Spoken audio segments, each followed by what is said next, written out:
Прв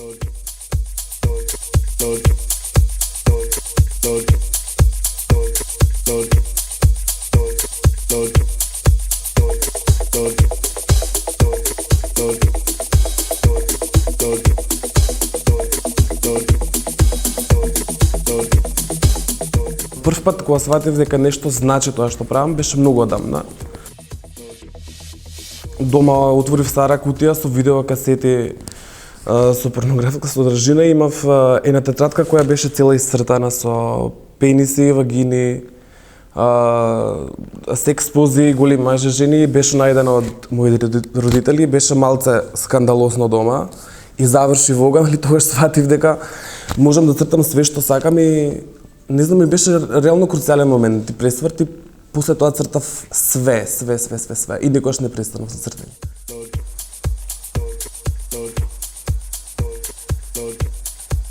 Ивана? Да, јас сум. Како си? Официјално се наместивме, добро е. Супер, ева. Малку облачно е тука во Скопје, како е во Лондон? Овде е катастрофа денес, многу ладно, врне цел ден. Само денес ќе биде тако, утре пак ќе се подобри, ама денес е онака тотален ужас.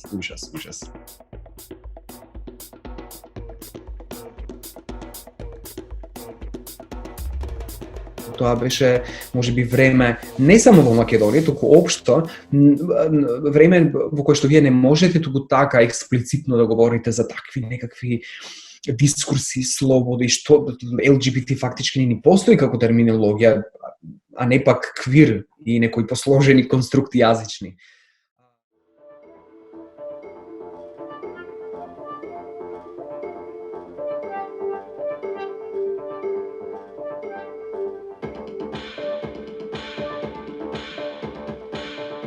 Ова е Дискордија канал 103 во јавниот сервис Македонската радио телевизија. Јас сум Ивана Дракшик. Дојдов до ситуација во која откривам свет во кој што сам ми се наметнал принципот на тоа дека ми се допаѓа музика која што генерално е создадена од или за, или на некој начин се бави со тоа прашање, припадност на односно отклонување од најдоминантниот идентитет кој што денеска на планетата Земја го има, а тоа е цис, хетеро, стрейт, бел маж, од глобалниот север или капиталистичкиот запад. Пред да воопшто се приклучам на Дискордија, бев редовен слушател на истава, мислам дека е веројатно и најредовен. Тогаш не можам да се сетам дали се уште се познававме лично со Ивана, ама како е да тој термин на Дискордија на 103, ја редовно го следев секоја емисија. После тоа продолживме со Ивана да разменуваме музика, бидејќи во овој термин ја имав прилика да слушам музиката што не можеби имав прилика да со моите пријатели, мојот најблизок круг да споделам возбуда за таа музика.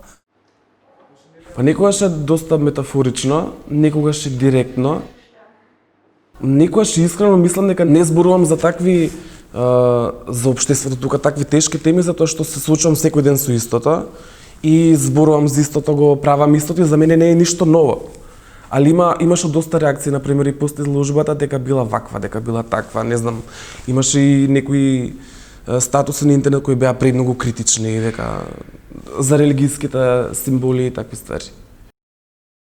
Композицијата ми е многу битна и затоа секогаш пред да ги залепам правам хаос околу себе, местам, разгледувам како изгледа тоа по неколку сати, па пак го склопувам. Многу често од се тоа што правам иде во ѓубре затоа што сум стварно многу критичен. И имам повеќе дела фрлени од тоа што стварно ги поседувам. Ликовите кои што ги гледате во моите перформанси се ликови кои што се блиски до мене, кои што се блиски до нас. He leads me thus, far from the sight of my own soul, gasping and broken with fatigue in the midst of fields of melancholy, endless and deserted. Ликови кои што постојат на самиот раб на своето постоење. Ликови кои што се тетерават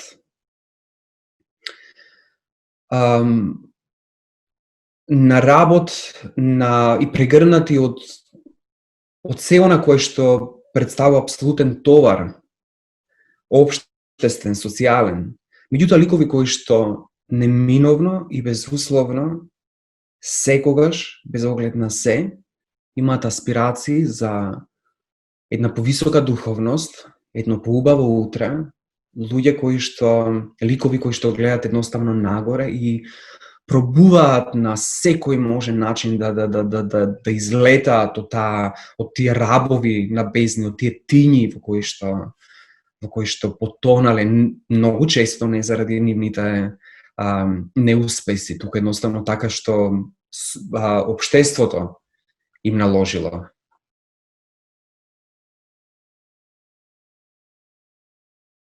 Еден исклучително возбудлив и убав и различен свет. Свет и место кое што е многу слободно, не е воопшто стегнато, ригидно, досадно, нормативно.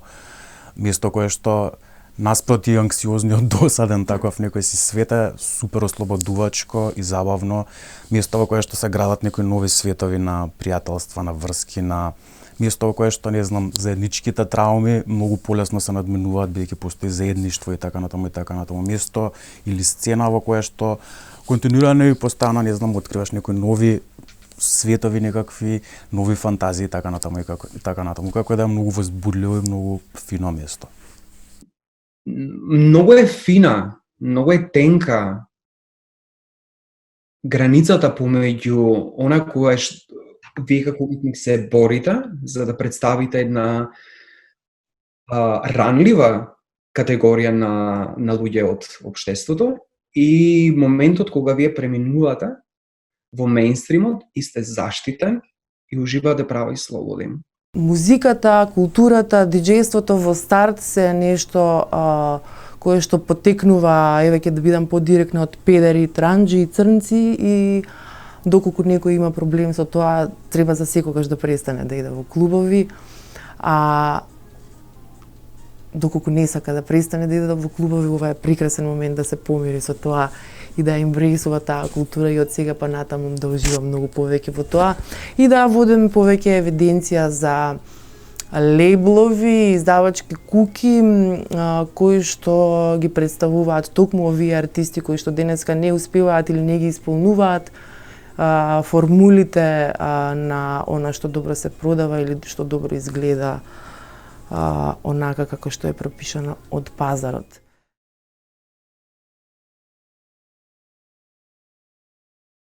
Мислам дека не едно од најлегендарните места за излегување од тоа време во кое што буквално јас и луѓе како мене бевме скиснати преку ден, сме бегали од часови да поминуваме време таму, тоа беше Визаж, кој што веќе не постои. Имаше таков елан, такво чувство за субкултура во Битола, до луѓе кои што разменува идеи, луѓе кои што навистина твореа во различни бранши, мислам, сите фестивали кои што тоа време се случува во Битола, од театарски до филмски, таму се одеше, тоа беше местото, Висаж беше местото на кој што треба да си виден, тоа е алтернативата, дури нон-стоп имаше некакви трачеви дека таму се случуваат некакви сумнителни работи, затоа што сепак луѓето што таму се малку чудни, не се како нормалните. Меѓутоа беше навистина фасцинантно место за кое што сум исклучително среќен што се случи во мојот живот во годините во кои што почнав да излегувам, во годините во кои што почнав да се социјализирам и во годините во кои што навистина имавме шанса да бидеме тоа кое што сакаме да бидеме и ете Висаж беше едно од местата кои што мене ми ја пружа таа шанса. Факт е, можам ја да сведочам, сите ние заедно сведочиме дека постојат луѓе кои што сакаат квир уметност, музика, култура воопшто како и да е, кои што ја создаваат, не знам, тука ќе го споменам Дрек колективот, House of Fush, Ќе спомнам АК Тесерс и неговиот деби албумот пред 2 години. Значи постојат како да постојат вакви проекти и иницијативи и за среќа постојат и простори кои што места кои што им обезбедуваат простор на овие луѓе да се искажат и да се реализираат и да ја покажат својата музика, уметност и така натаму. Меѓутоа во секој случај можеби не можеби, него сигурно е потребно и на едно малце повисоко, повидливо ниво да им се одаде простор на овие луѓе. Познавам луѓе стварно што и драго ми е што можам да ги наречам другари, ама ќе кажам дека не може со 10 луѓе не се прави таа сцена. Дека имаме луѓе да, но не е доволно. Мислам и не знам дали тука би можело затоа што има многу кочници. Мислам околностите се такви што